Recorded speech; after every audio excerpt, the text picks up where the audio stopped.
Kukholwa kubalulekile, it matters. Having faith matters even more. Kubaluleke kakhulu ukuthi sibe nokukholwa.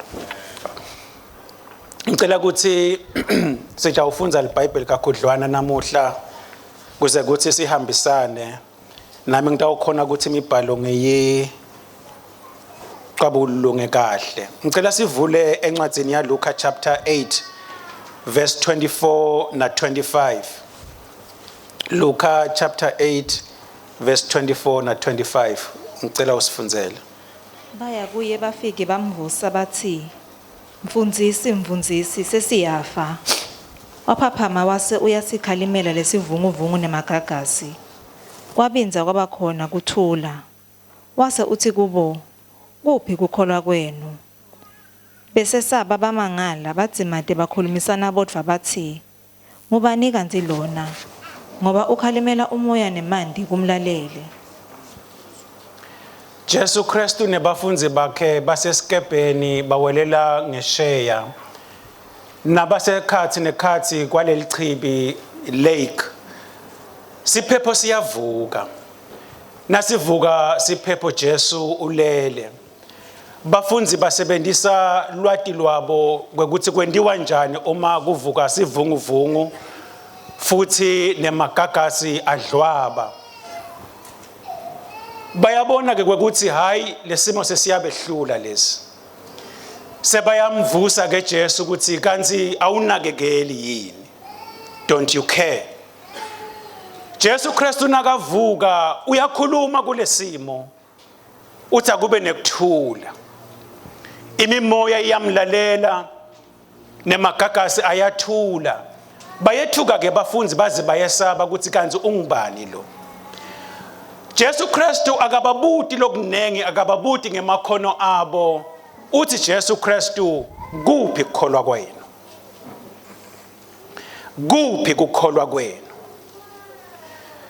Ngiyacabanga ukuthi ngekubuka kwa Jesu bekumele ukuthi uma ivuka lemimoya, ngoba imimoya iyavuka ekuphileni.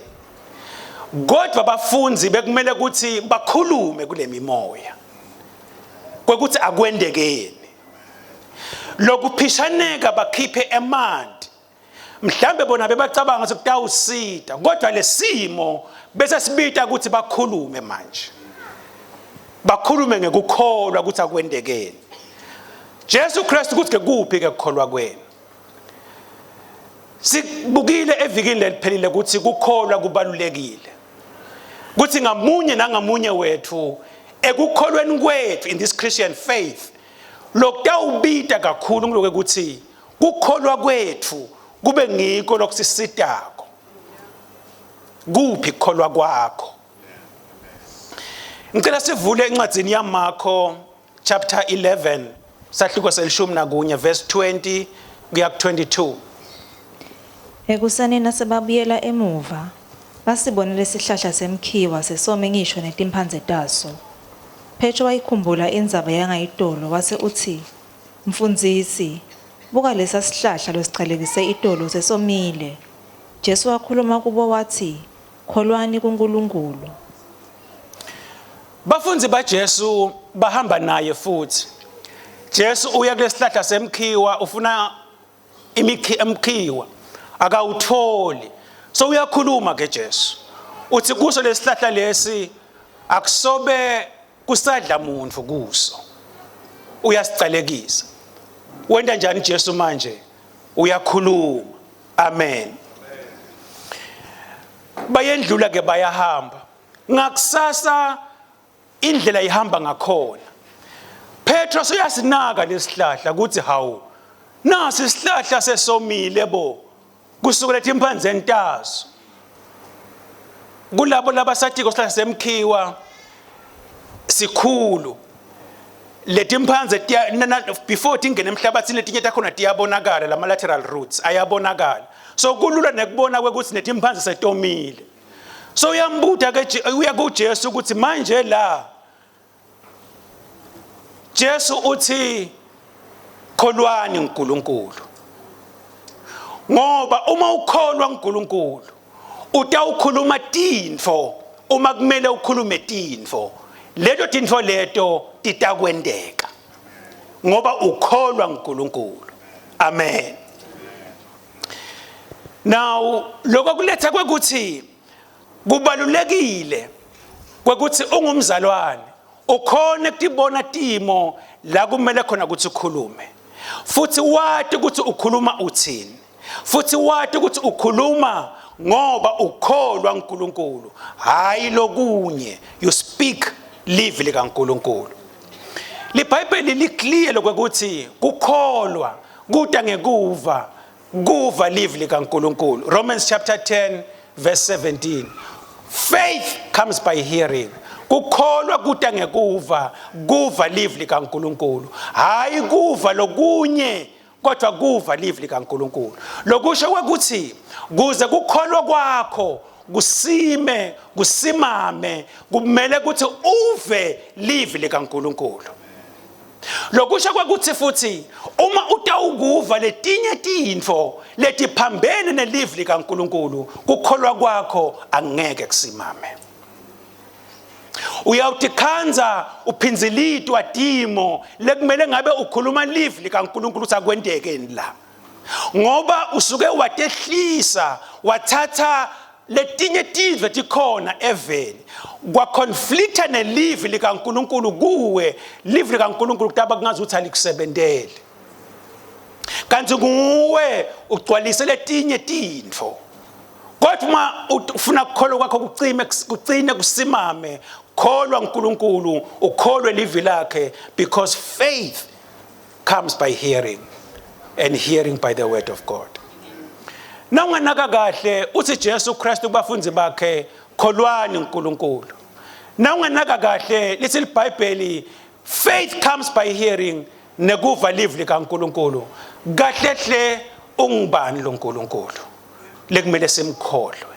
Ngifisa ukuthi namuhla kube intishwana letithithe lesitawutibuka kwekuthi ungubani uNkulunkulu ngoba uma umathi uNkulunkulu wakho when you know your God ulati libito lakhe Psalms 9 verse 10 kuyoba nemehluko empilweni yakho uma ulati libito laNkulunkulu wakho uyawukhona kulibita nangelisuku lekhanjelwa kwakho.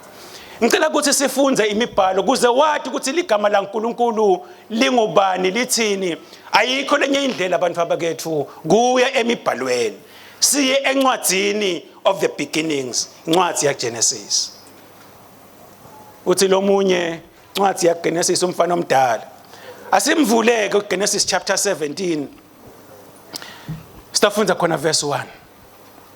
Kwathi Abrahama naseneminyaka lengu-99 budzala simakadze wabonakala kuye wathi nginguNkulunkulu somandla hamba entsambeni yami ube msulwa. Ngicela uqhubeke ufunze utawugcina kuverse 1 akuqhubeke ufike ku8. Ngidakwenta sivumelwano sami nawe ngikwanzise kakhulukati. Abrahama wakhothamisa buso bakhe bathinta phansi. uNkulunkulu wathi kuye nasi ke sivumelwano sami nawe uyawuba nguyise wetive letinyenti. Libito lakho lingeke lisaba ngoAbrahama kodwa selitawuba ngoAbrahama ngoba sengikwende uyise wetive letinyenti. Ngitakupha intalo lenyenti ngikwende tive letinyenti labanye kuto bayawuba ngemakhosi. Ngiyawumisa sivumelwano sami nawe nentalo yakho emva kwakho etitukulaneni ngetitukulwane kube sivumelwano saphakathe. Ngiyawuba nguNkulunkulu wakho naNkulunkulu wetitukulwane takho emva kwakho. Lelive lewusihambi kulo ngiyawulinika wena netitukulwane takho emva kwakho. Lonke lelive laseKhenani liyawuba letitukulwane takho libe lifa lato phakathe naphakathe. Mina ngiyawuba nguNkulunkulu wato. Amen. Amen. Nawufuna kwathi uNkulunkulu ayikho lenye indlela abantu abakethu kuya emibhalweni. Ngekhetha kwakhe uNkulunkulu nawufunza incwadi yaGenesis kusukela kuverse 1. Lithi iBhayibheli ekuqaleni uNkulunkulu wadala lizulu nani manje nemhlaba. Now limveta uNkulunkulu lodala tintfo, God of action. And uNkulunkulu lowakhako, let us make man. Wadala thina. From there, solo simati uNkulunkulu as God. But kude la avela khona athi nali ligama lami. Genesis chapter 17 iyona ngcenye yokuqala lapho khona sifika siva uNkulunkulu athi introducer ngekweligama lakhe. Before uthi nginguNkulunkulu, but la uthi mine ngingubani bani. Uyabona sonke sinemagama ethu ndlela tsitele. Kunemagama nje lowatiwa ngawo emangweni. Bese kuba naligama lakini lowethi noma ngogo wakho noma ngumagwakho lebathi nabakubita ngalo nobe ngabe usesicumbini ujikisa inhloko ngoba lo muntu ukhombisa ukuthi uyakwadi manje akusesilo nje leligama lelinengi but ngileligama lakho lese uthi nawubitwa ngalo nobe ngabe simo sinjani uthi hayi lo muntu lo uyangadi kuba khona umuntu lo ngabe ngiyalisho lelakhe ngoba akekho ngidawusho lelami ligama lami ngingizakhela naseliphelele kahle hle ngiphumzakhele because I'm the sixth, the last born ekhaya and ngethiwa ngi-auntie leligama because abethi bafana sebanengi kakhulu lo soyawuphuma takhele balishothenisha kuhamba kwesikhathi kugcine kusele uzakhele. But make ligama laka ngiphalwa ngumfana futhi. When you call me by that name, noma kanjani, I will turn to you. I remember my mom before she passed on, Kethiwe just said to her, nangumfana futhi sawukhona. Abengasakhona kwathi khuluma, but she smiled. Because to her, I was there. Ngifuna kuthini? Uthi uNkulunkulu ku-Abraham at 99 years with no child ude umfana.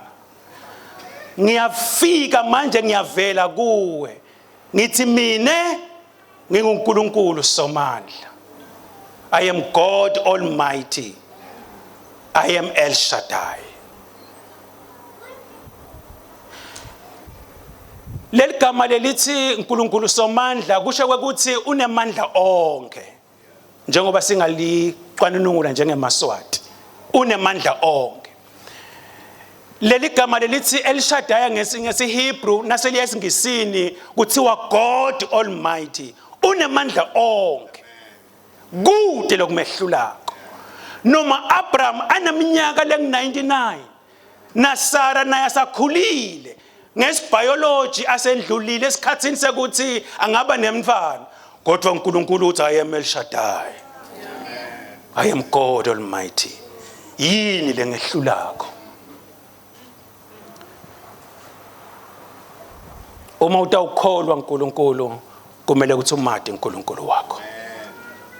Namuhla ekseni ngithi lo uNkulunkulu lo unguNkulunkulu lo ngisomandla. Athi kuJeremiah yini lengehlulako mina? Is there anything hard for me? Ngoba nobe ngabe Abraham aseneminyaka lengu-99 na Sarah naye ngasinye sinyasa bese ngasasebenzi kahle but uthi wena utaba nemfana. La sifunze khona uthi ngitawukwakha sivumelwano sami nawe. Utawuba nendalo. Tive tiyawubusiswa ngawe from generations to generations. Ngiyawakha sivumelwano sami nawe. Wachinja ligama lakhe kwaba ngu-Abraham, the father of many nations, at 99 years. Because he's called Almighty, is El Shaddai. Labatawumati uNkulunkulu wabo bayawukwati ukuthi kude simo lesimehlulako loNkulunkulu. Nobe ngabe impilo kungazuthi iyagravasa. Kodwa waze wakholwa nguNkulunkulu lo. Ngelisuku lwakho lokhanjelwa uyawukwathi ukuthi kunesivumelwano mina naNkulunkulu. Ngiyawugijimela ngibalekele encabeni. Those who trust in the Lord. Those who trust in the Lord. Ligama lika Jehova lingumbhoshongo. Lolungile ubalekela khona abe njani manje? Asinze. Is El Shaddai.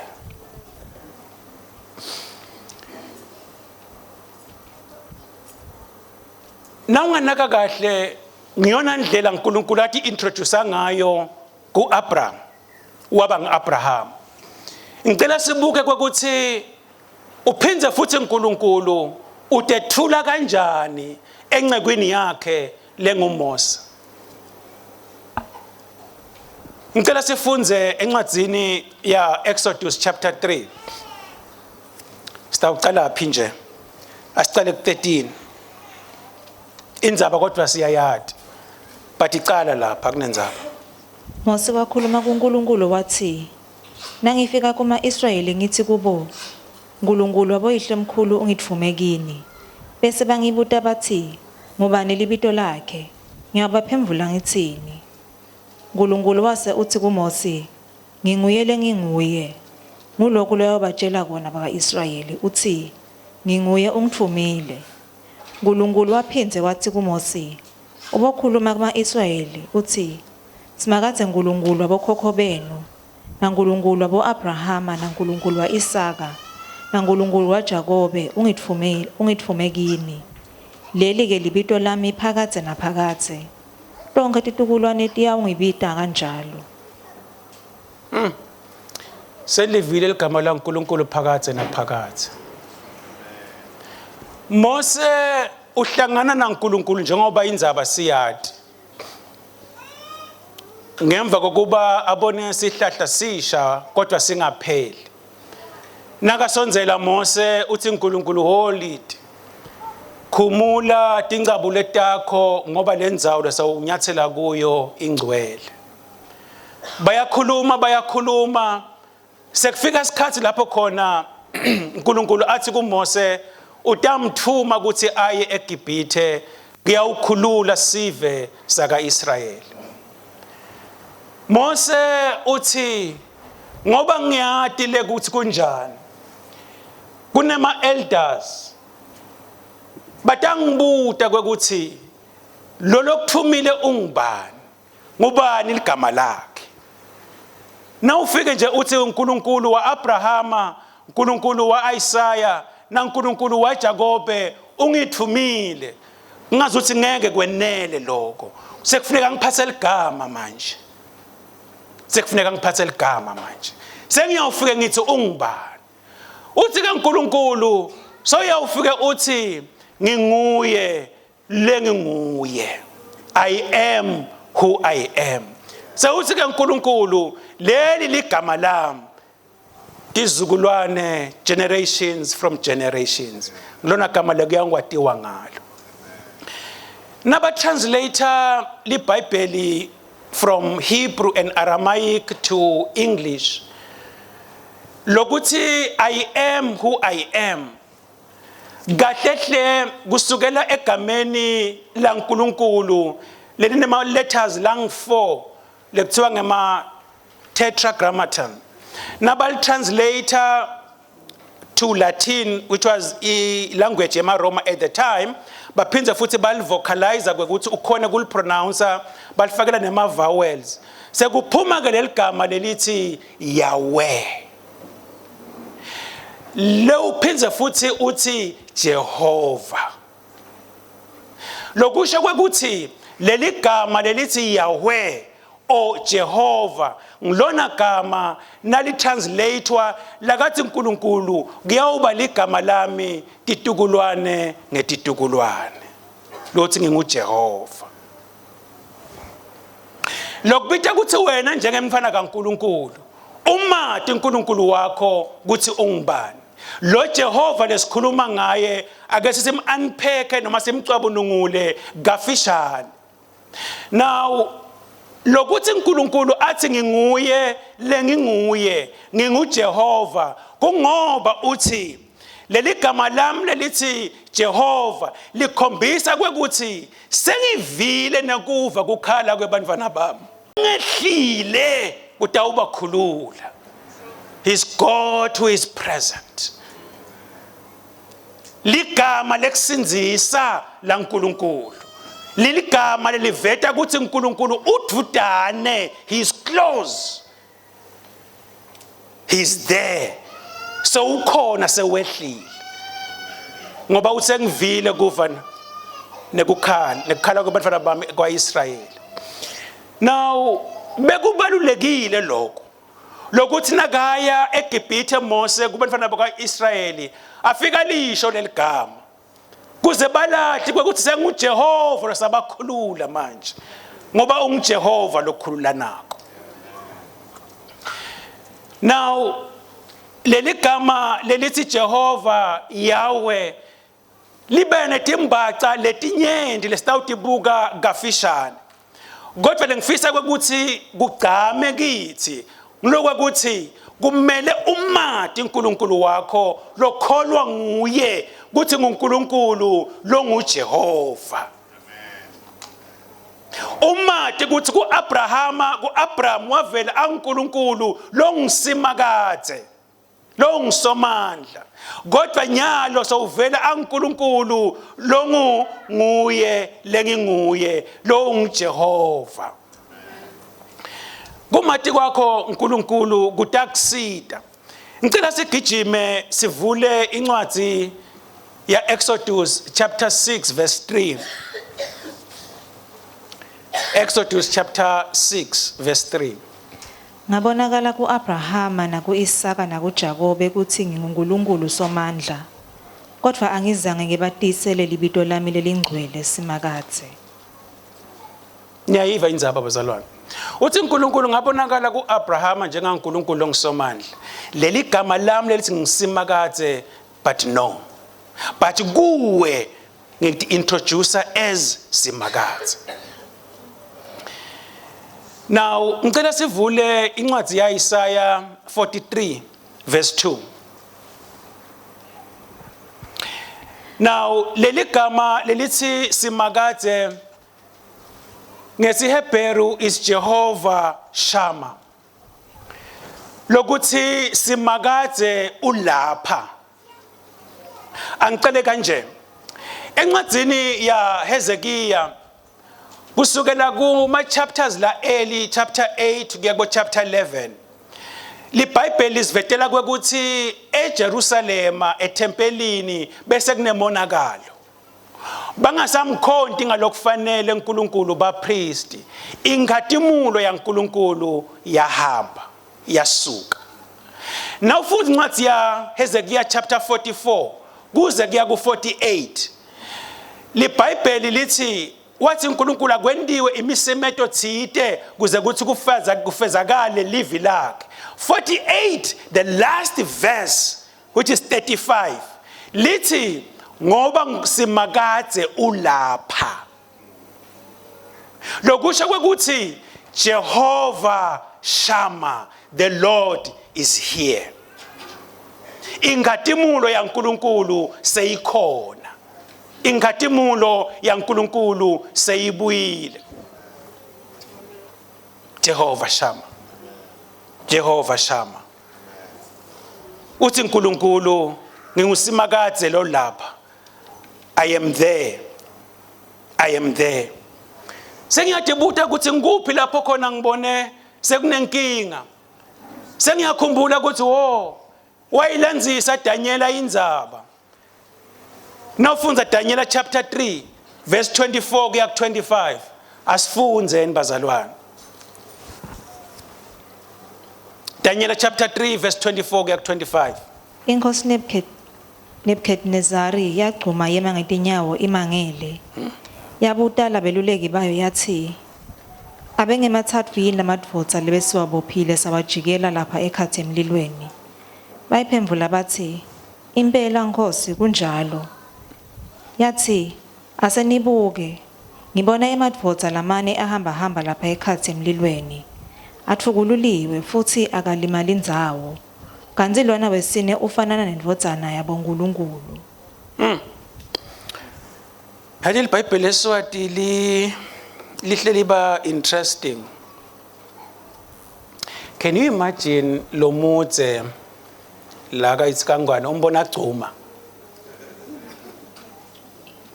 ahleli nje esihlalweni sakhe all of a sudden ubona zuba kwamehlekela ke Nebukadnezar angasadendi naye lithi leSiswati wagcuma inkosi Nebukadnezar yagcuma imangele ukuthi hawu kanti njengoba bengithi sifake emadvodza lamathathu Abednego Meshaki naShadrach manje nale furnace lomlilo sibabule sibaswe kayi7 and that was their mistake on the 7th one. But babaseka 7 nalaba bebajika lamadvodza lapha ekhathi lithi iBhayibheli bahashuka. But kodwa lapha ekhathi sekubonakala emadvodza lamathathu akhululekile akaboshwa futhi kungazi ukuthi sekunewesine bayahamba ngoba is Jehovah Shammah, his God. Lothi ngisimakadze lo lapha uhamba ungena emifuleni angeke ikukhukhule noma wendlula emililweni angeke ikushise ngoba unguJehova lo nawe lothi I am Jehovah Shammah, nginkulunkulu somandla lo lapha.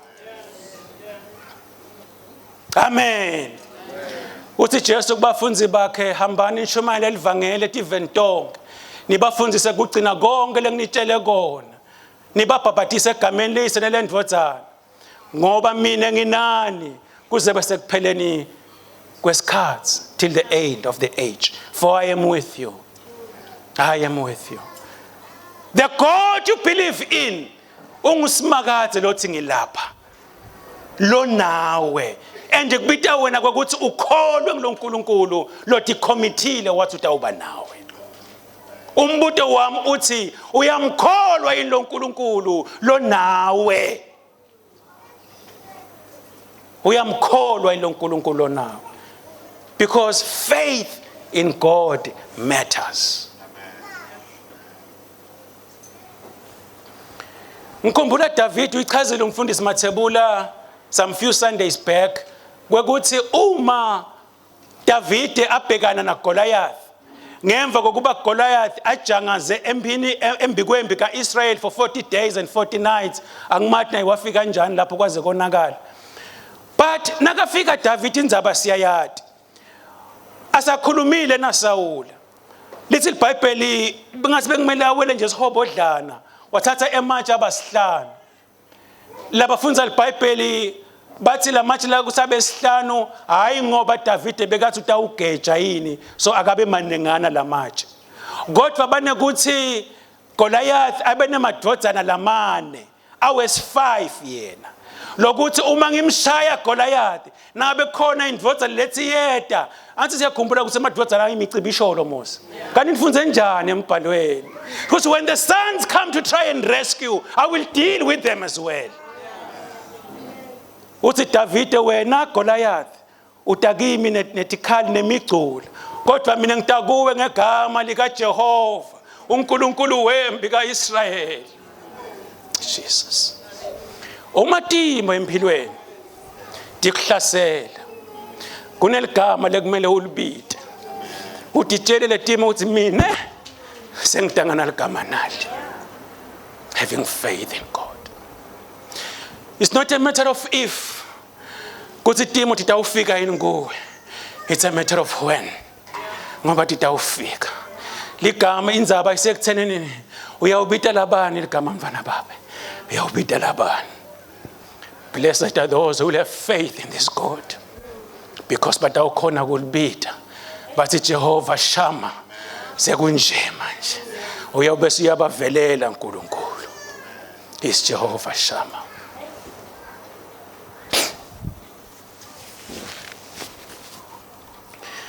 Kubalulekile bazalwane ukuthi simade uNkulunkulu wethu khona siyawukhona ukuthi singashaywa yimimoya sithwale etandleni hloko. Siyawukhona ukuthi sime sizice sikhona kuma sibela netima ngoba simade uNkulunkulu wethu sikholwa nguye. Because kukholwa, faith in God matters. Lapho khona Jesu sifunze khona athi kholwani uNkulunkulu, uthi ngoba niyawukuthi kule nthaba ayisuke icule kuyawulahleka le. Kholwani uNkulunkulu. Lokusho ukuthi uma ungakholwa uNkulunkulu angeke ukhona ukuthi kule nthaba le suka ucukuleke uyawulahleka le. But na ukholwa uNkulunkulu uyawukwati ukuthi wena usesivumelwaneni naNkulunkulu. Bese uyakhona ukukhuluma kule timo. Kungaphinzeki lenzaba yebafunzi lapho khona Jesu Kristu athi lemimoya ize inhlupha kangaka, where is your faith? Kuphi ukukholwa kwenu? Ngicela ukuthinza lamanye amagama lambula Jesu, lambula uNkulunkulu anguJehova. Lesibili noma lesithathu lengicela kulithinza ligama lelithi Jehova Jireh, Jehova Jireh. Indzaba siyayati ndawo ikhethulo. Nofuna incwadi yaGenesis sahluko saka 22 kusukela kuverse 13 kuya ku14. LiBhayibheli lithi asakhuphukile indzaba Abrahama waya eMoriya, entsabeni yaseMoriya na Isaya indodana yakhe. Athe uNkulunkulu kumele ayinikele. LiBhayibheli lithi wakholwa Abrahama ukuthi nobe ngabe angafa Isaac kodwa lo uNkulunkulu lo utamvusa. Because of lesithembiso lakasendile kuGenesis chapter 17. Remember sifunda 22 manje angithi chapter 22 lesivumelano uNkulunkulu usente ku chapter 17 na Abraham, right? So in 22 sekunalendzaba yokuthi hamba umnikele. But ngekukholwa Abraham wathi ukuthi lesivumelano sekunaso naNkulunkulu lokuthi I will be the father of many nations cannot just disappear. Wamkholwa uNkulunkulu. Sekwendeka konke indzaba siyayati. Asimfunze lo verse 20 manje. Ndawuthini manje? 26. 14. Genesis chapter 22 mhlamba sifunze verse 14 ngekubamba isikhathi. Ngawo ke Abrahama wetha leyo ndzawo libito wathi simakade uyatibonela. Nalamuhla lendzawo bamfu basayibita ngekuthi simakade uyatibonela entsabeni.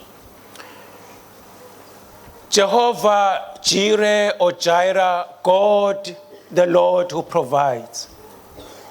La sewucakeke khona uyavela uNkulunkulu a provide. Uthi Abrahama la sekuyawuthiwa kusenthabeni ngoba uNkulunkulu uyabonelela.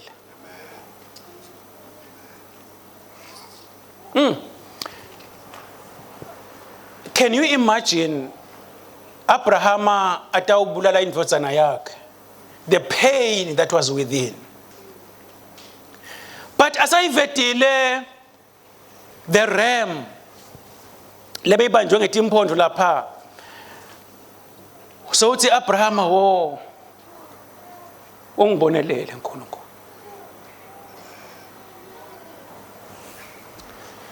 uNkulunkulu obonelelako bazalwane, uNkulunkulu obonelelako is Jehovah Jireh.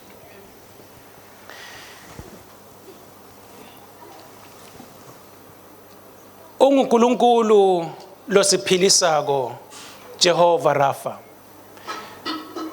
Nawufunda incwadi Exodus chapter 15 verse 26. Asifunde ngoba ngifisa ukuthi sikhone kuhlanganisa lengcenye lesikhuluma ngayo nasemibhalweni.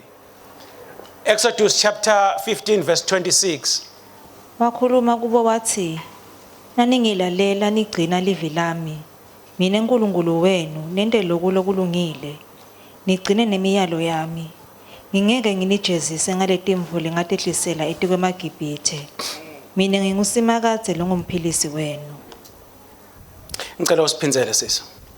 Wakhuluma kubo wathi, "Naningilalela nigcina livi lami.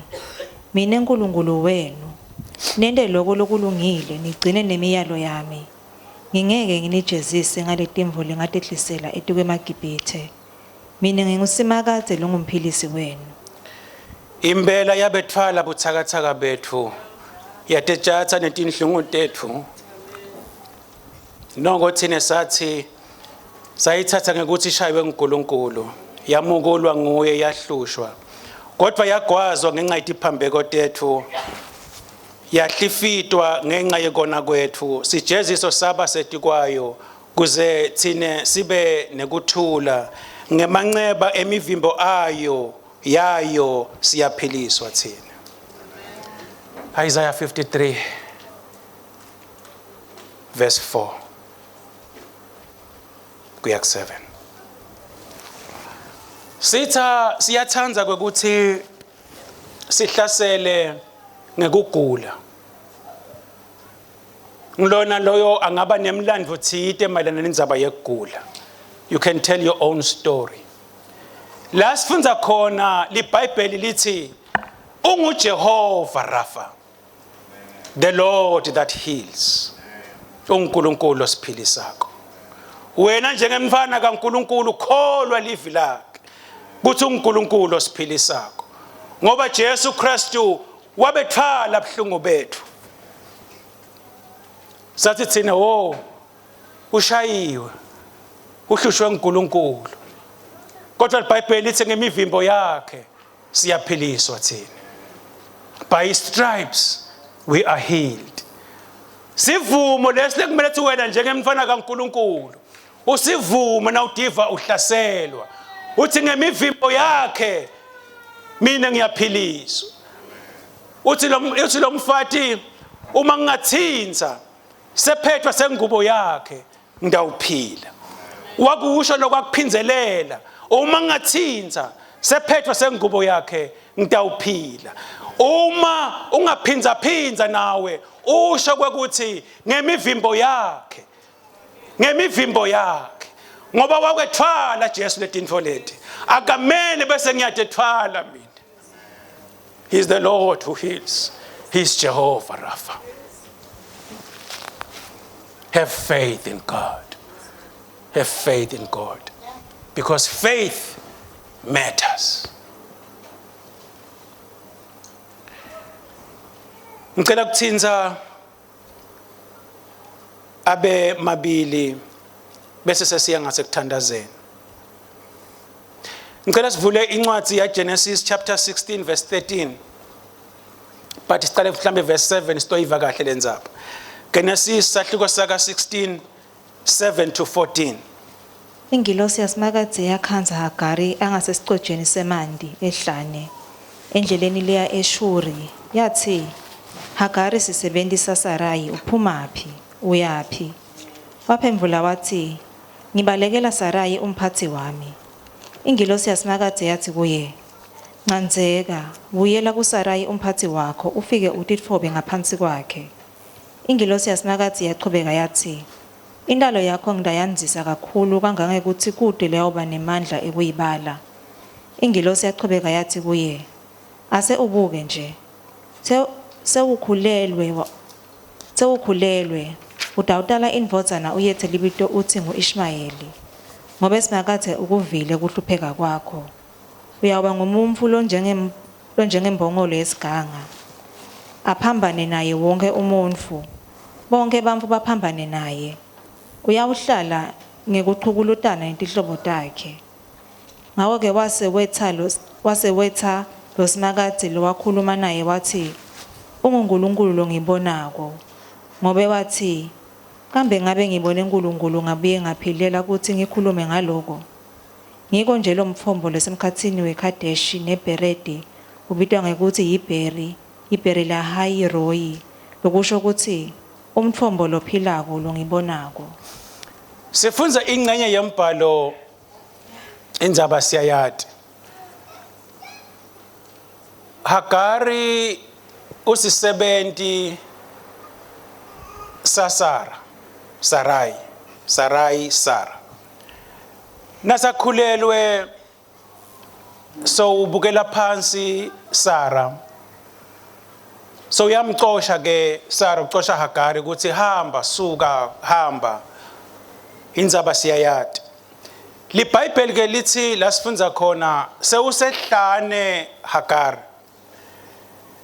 naka sehlane usesimeni lesibucayi liBhayibheli aliveti kwekuthi abati ukuthi uyapi ngoba nengilosi noma imbuta ukuthi uvelaphi uyapi asiva imphendulo usho nje lenkinga leseyimvelele asehlane liBhayibheli lithi uNkulunkulu wambona liBhayibheli aliziveteli kwekuthi uNkulunkulu abeke wavela before kuHagari noma uNkulunkulu kuGenesis chapter 17 akhuluma naAbrahama asiva indzaba yaHagari njengesisebenzi ivela kodwa la sifunza khona nyalo ngo uNkulunkulu ukhuluma naye ngengilosi yakhe uyasibona isidingo sakhe asehlane adzinga emanti sengikhumbula ingceko umfundisi Sikhova labo labadzala bayamati ashumayela nathi sebancane athi ingilosi yafika kuHagari yathi Hagari bheka ngala amkhombise emanti ngoba bese kumadima uthi ke Hagari nasayibona yonke lendzaba le uthi uNkulunkulu ngibonako esimene ngibhekane naso ekuhluphekene kungihambele kodwa uNkulunkulu uyangibona because it's God who sees bantu bakethu uma uyawumathi uNkulunkulu wakho uyawumathi uthi uNkulunkulu okubonako nobe ngaba umtiva umuva kodwa uyawukwathi uthi Jehova Shama the Lord that is there uyawukwathi uthi uJehova Elohi the God who sees uNkulunkulu ongibonako and have faith in God ngoba uNkulunkulu okubonako awusayuthwala imikhono enhloko ukuthi mina Nkosi yami ngiyawubhekapi ngoba siyawugijimela encabeni sesivile indzaba uyawugijimela encabeni yathi Nkosi Jesu have mercy on me ngendele umusa babe ngingala vele uyangibona he's Jehovah Elohi uNkulunkulu ongibonako have faith in God akusiye uNkulunkulu tambona ngemehlo enyama akusiye uNkulunkulu tamphatha kodwa uNkulunkulu lophethe wena shito umfundisi Mabunza nakayicala lendzaba lekuseni kuthi akusiye asinjengalabo abantu labaphatha boNkulunkulu babo noma usekhikhini noma ukuphi bayamphatha bayamthwala asibo labantu lokhanza kwekuthi siphethwe nguye ngoba uNkulunkulu osibonako athi kumhlabeleli jabula ke bandla ngoba unakekelwa ngilokunemandla that's the joy that we have athi uNkulunkulu athi Jesu kude leyo bathatha abakhiphe enzenzeni yesandla sami ngoba sivikela ngilonemandla have faith in God kholwa uNkulunkulu ngicela kuthinza kwegcina bese sesiyathandaza uNkulunkulu Jehova Nisi the Lord our banner uNkulunkulu lo mengakithi mkhulu lona longakithi kunalona loseveni uNkulunkulu lo mengakithi is Jehovah Nisi the Lord our banner nawufunza imibhalo uyakhanza kwekuthi la kuvela khona lendzaba le Israel abenenkinga naAmaleki for many years the Amalekites nawufunza lo Exodus chapter 17 uyawiva indzaba lapho khona uNkulunkulu ativeta kwekuthi yena uNkulunkulu lotawuba luphawu lika Israel kuncobeni intimbi takhe noma lempi yama-Amaleki kuyawuba yimpi yetizukulwane ngetizukulwane kodwa uyawuchubeka abe uNkulunkulu wabo phakathe naphakathe. Bazalwane, ilena nguthatho levela evini likaNkulunkulu nakulethi dikhathi kuthi wena njengemfana kaNkulunkulu kholwa uNkulunkulu, have faith in God. Khona awunoshaywa unyakatiswa imimoya ngoba uNkulunkulu wakho unawe. He is Jehovah Shammah, the Lord that is there.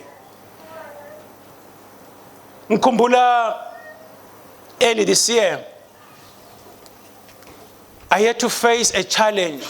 Lapho khona uNkulunkulu nami wangihambela wakhombisa ukuthi uNkulunkulu lokhona. Mhlambe labanye benu abadi, but labanye benu mhlambe bayati ngisebenza ngala Squatland and ngisebenzisa i-work permit. Beyiphela July 16. Ngacala in the year ku-applya, ngakhanza kwekuthi my registration with EXA, which is Engineering Council of South Africa, ikhona lokungakahambi kahle. Nangiya khona ngiyozama kulungisa bangitshela kwekuthi le process ithatha more than a month. Lokho ngikuthola ngaMay. Le permit yaphela ngaJuly. But ithatha about a month. So ngabona kwekuthi kahle hle mina sengiselelwe nge2 months. Ngakwenda umusa uNkulunkulu kwalunga, ngafaka ngamikisa Home Affairs. Kune ndodla yama applications yengcumbi yabantu abaqhamuke emaveni ngemave laba applyile khona. Inkinga nje lenkulu vele. Kuthatha isikhathi leside ukuthi kulunge. Ngiyakhumbula ukuthi ngasubmita mhla ka9 June. Nami sengicede konke kwento ema compliance requirements ngasubmita. I am worried ukuthi June 16 uyeda. But end of June bese kune permit esandleni sami.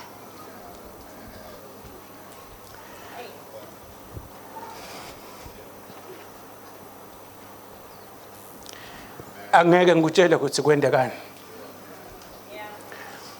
Lengwatiko nje lokuthi uNkulunkulu waba nami. That's the bottom of it. Ngicabanga ukuthi incumbi yethu iyati ukuthi ngixolise Nkosi bengimele ngebreak ngicela ipermission ngingaxolisi kanengi. Our senior pastor had an accident.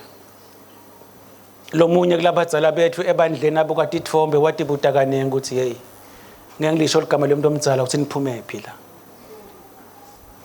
But lengikwatiko ngilokuthi nakasilandzisa as a pastoral umlangene wathi nayakade. Nawufika esigabeni lapho khona ungasadi ukuthi kwende kanjani. I can assure you God will be there for you. God will be there for you. Ngilobo ubufakazi lesinabo lesikubushoko but ungasibuthi tizathu ngoba asadi. And uNkulunkulu ngoba usithandza sonke. uNkulunkulu wenyama yonke. uNkulunkulu lolu lesandla sakhe nakuwe ukuthi he wants to be there for you. He is Jehovah Shammah. Kwakho lekumele ukwente ukuthi ukholwe uNkulunkulu. Bantu bami emalanga semanenge embikwenu lengakusho kafishana ukuthi ukholwane uNkulunkulu. Lesinye isikhathi niyawukuva abantu labadzala baniyala basila kwendiwa kanje. Nabo batabe banitshela nje lokulaba experienceile empilweni. Kahle hle siphila ngemusa waNkulunkulu. Kwakho lekumele ukwente kuze ukuthi ukhose ukholwa uNkulunkulu. Titawufika timo lapho khanza khona kwekuthi awusati kumele wendeni. But those who will trust in God. Those who will trust in God. Kubantu labadzala lasebaphilile iminyaka lengakusho kini ukuthi bambelelana. Nichubeka nikholwe uNkulunkulu. Mhlambe ukhona la uthi ngicela ngithandazele. Pray with me. Ngithandazeleni kuze ukholwa kwami kucina. Bafunzi bamcela Jesu bathi khulisa kukholwa kwethu, increase our faith. Uyathi ukuthi ubhekane nani, indzaba yatiwa nguwe. But namuhla ikhona inceke yenkosi ngakuthandazela ikubeka esandla to give you that assurance. Khona uyawusimama, cela ipraise team itengembili. Khona uyawusimama noma imimoya ivela, uyakwazi ukuthi he is Jehovah El Shaddai, the God Almighty. Ungisomandla yini lemehlulako. Uyakwazi ukuthi he is Jehovah Shammah, uNkulunkulu lokhona, he is there for you, awuhambi wedwa. Uyakwazi ukuthi he is Jehovah Elohim, uNkulunkulu lokubonako, uNkulunkulu lokubona ukuthi yini lohamba kuyo. Nangabe uphathekile uyakwazi ukuthi is Jehovah Rapha, Jehovah who heals, ngoba ngemivimbo yakhe siphilisiwe. Uyakwazi ukuthi is Jehovah Nisi, the Lord our banner, uNkulunkulu olwatimbi tethu, uNkulunkulu omangakithi. Uyakwazi ukuthi is Jehovah Ra, the Lord my shepherd. Athi Davide, ngoba uNkulunkulu ngumelusi wami, noma ngihambe esigodini elifundile kufa, angiyokwesaba, because he's with me. Let us go. Jehovah, wena siphephelo sam nguwe,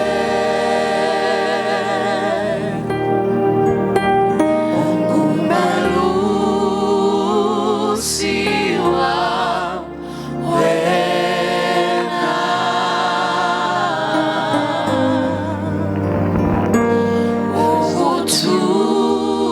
ukuthula kwam nguwe.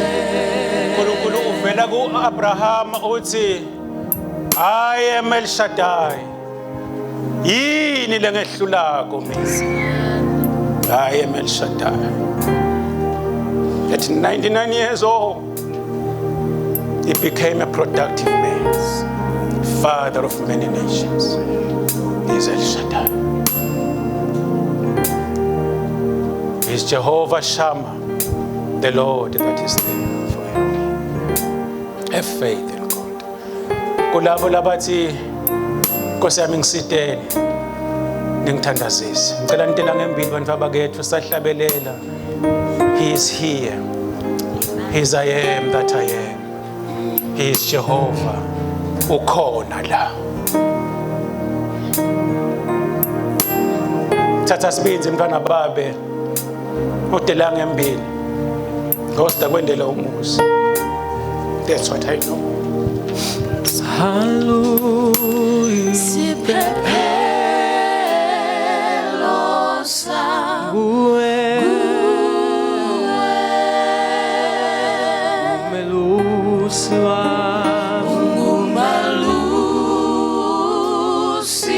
wam wena,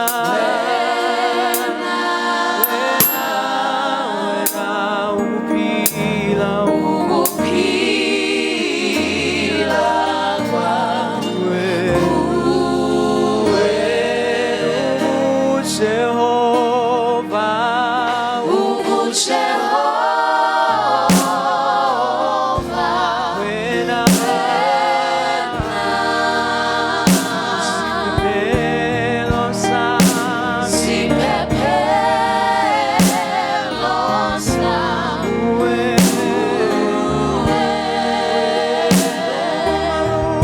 wam, umelusi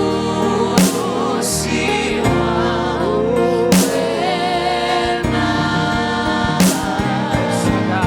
El Shaddai, El Shaddai Adonai.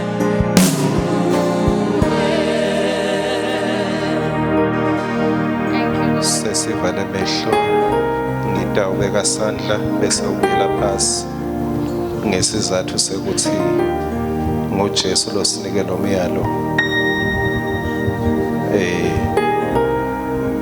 ngeke ubone ngekuwaphasi lokuthi hayi cha vele inkosi yento yomsebenzi uthi nje sitawubeka sandla kusho ukuthi kunemsebenzi lo wendiwa uNkulunkulu through that conduct ngekubeka sandla lokuthi he is almighty bese uthinza la bekungathinzeki khona ephule lebe kungephuki ahlanganise lebe kuvadlakile kuvuleke mafayela la besakhohlakele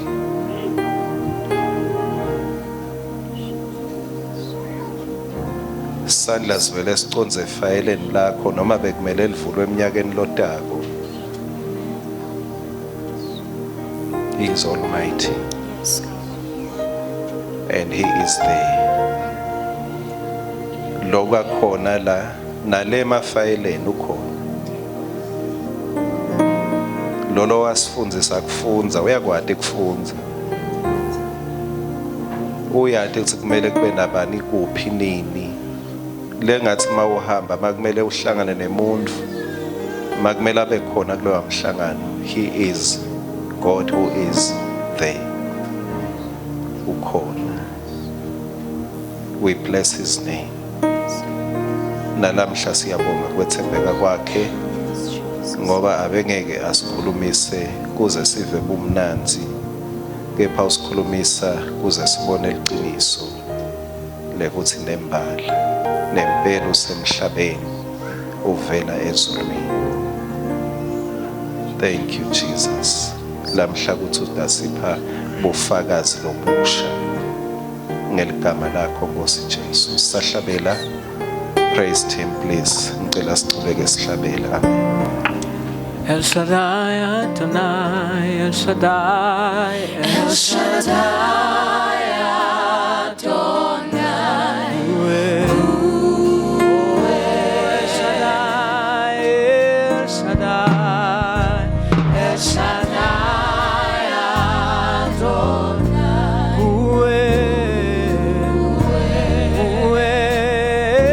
El Shaddai, El Shaddai.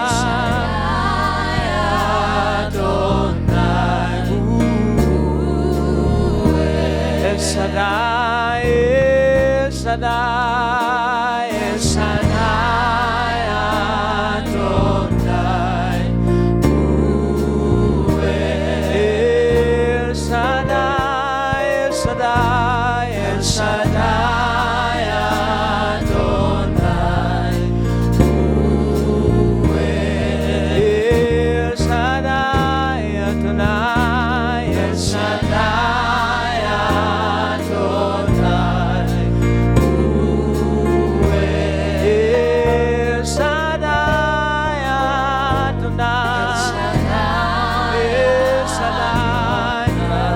Shaddai,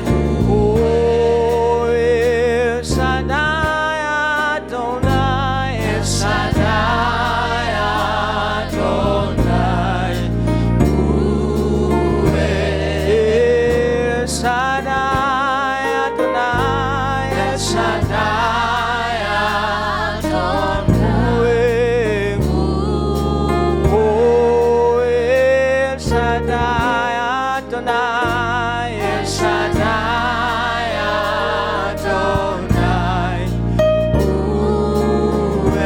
El Shaddai Adonai, El Shaddai Adonai, oh El Shaddai Adonai.